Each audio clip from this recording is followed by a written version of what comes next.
we are back here for the last demo that we have at E3 2011, and it's a good one, ladies and gentlemen. I hope you're excited because we have Tomb Raider in the house. Can I say that? Yes, you certainly have Tomb Raider in the house. We also have the global brand director for Crystal Dynamics, and I should say Tomb Raider and Crystal Dynamics, our good friend Carl Stewart, and we also have Brian Horton, senior art director, working on the project as well. How you guys doing? Welcome to the stage. We're very good. Thank you very much for having us. Now, it's an especially very special demo that you have because why? You want to tell them at home? This, outside of the Microsoft conference, is actually the first time that we've demoed it live outside of our booth. Excellent. All right. Well, so it's kind of a world exclusive in its own right. Thank you so much. We got the game here. So without further ado, we're gonna let Brian just jump in and let's take a look at what you guys brought. All right, here we go.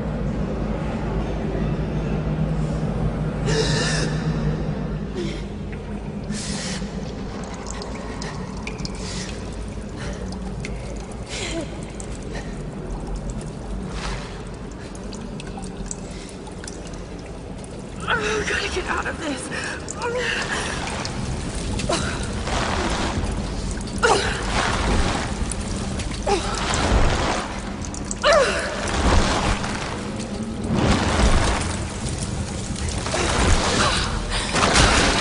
I can't die like this.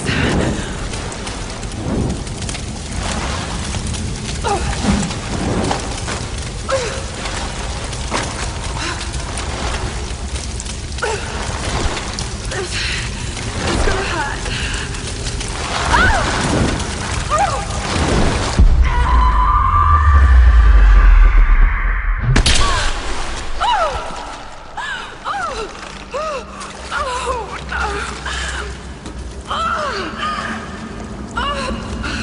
Come on.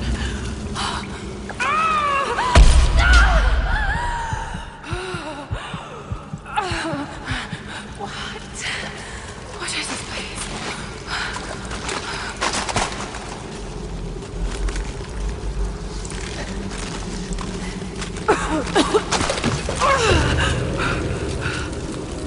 God, no. What did I do to you?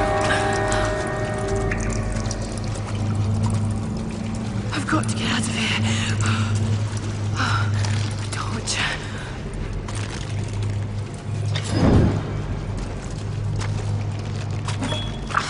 That was loud.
Need to find a way out.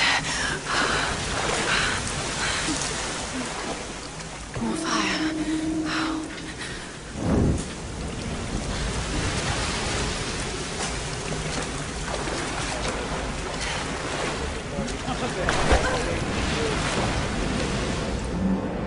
gorgeous game. Thank you. Thank you so much.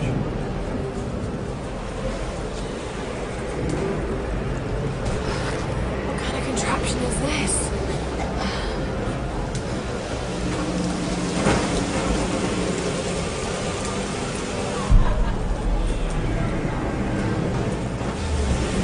What is that? We saw Brian doing there.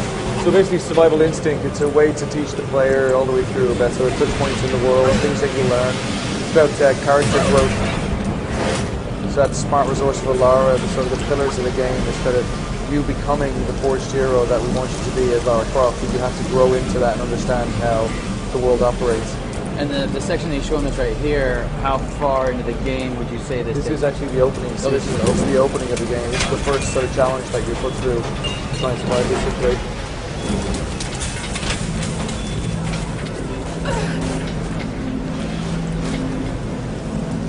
Now we were talking a little bit. This is a project you guys have been keeping secret for like 2 years. Yeah, we've been about 2.5 years. We've been working away, and we announced it back in December. Is that Game Informer cover? That was the Game Informer cover, and then Informer, since then we've been shown obviously select partners and lead up to E3. To try and make sure that we sort of ground the story and make sure that people understand exactly what we're trying to do with the franchise. Something, man, it's something different, huh? Like, it's, yeah, I mean, the game speaks for itself. It's super awesome. Thank you. The team at Crystal Dynamics have been working their asses off to get it to this point, like so we're very proud of the guys.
Who are those dudes? We can't tell you that just yet. Yeah, this is part of the next phase of communication. We'll show you who these scavengers are.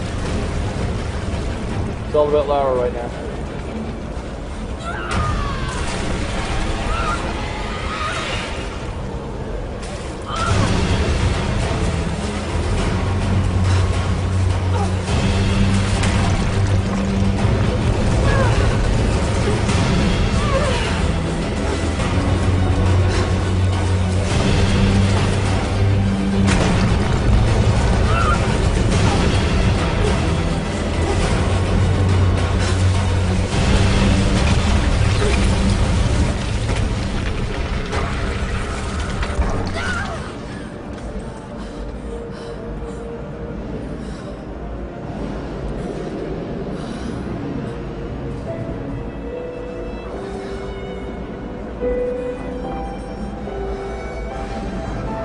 That is something else.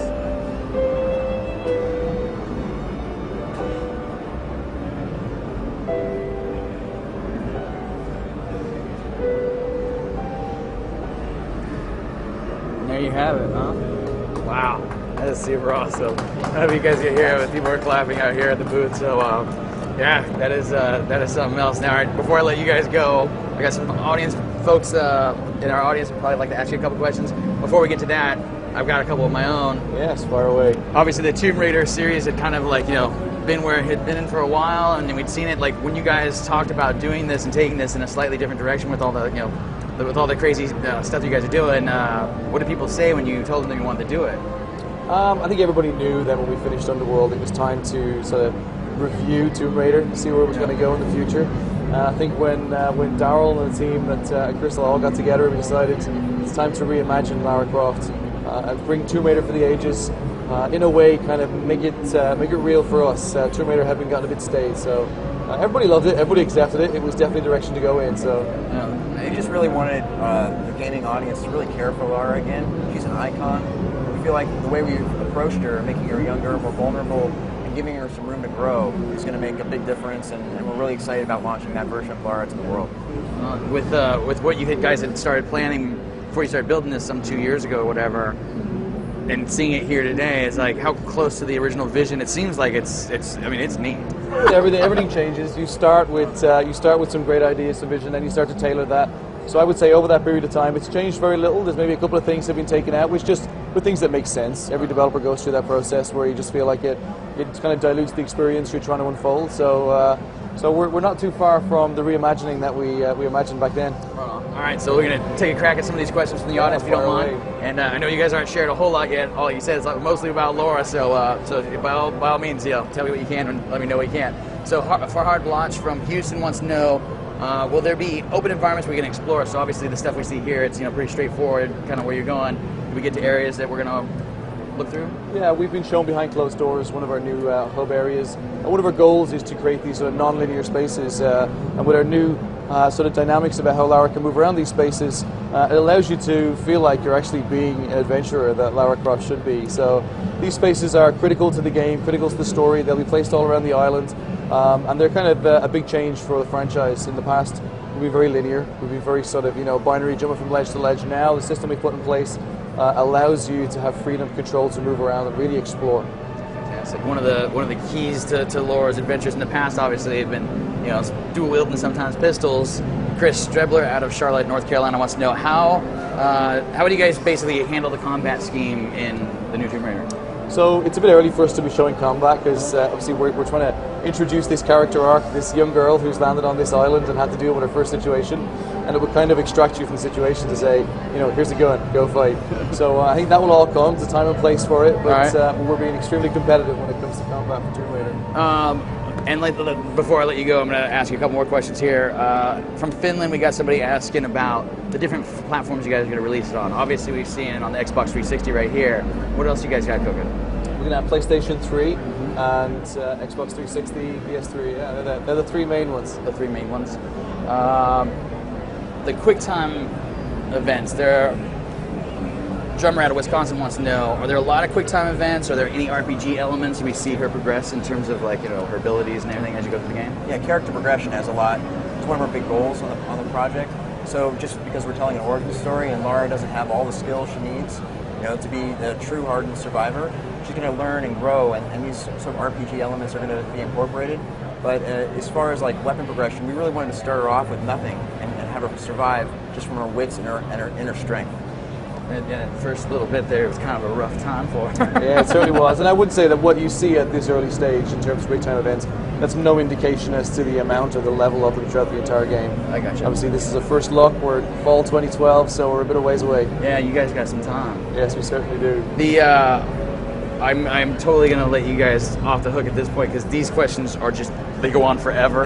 And I know you guys are keeping a lot of stuff secret. So I will take well enough and say thank you so much for coming by and showing the game off. Thank you very much. Really do appreciate it, Carl. Thank you so much, Brian. The game looks fantastic. Thank you. And with that, ladies and gentlemen, that is our GameSpot E3 2011 stage show. We hope you enjoyed it. We had a ton of fun bringing it to you, and there's still a couple of backpack guys running around here that you're going to be able to watch for a little bit longer. Probably start seeing us tear up this booth and do all kinds of crazy stuff. Are you guys out of here now?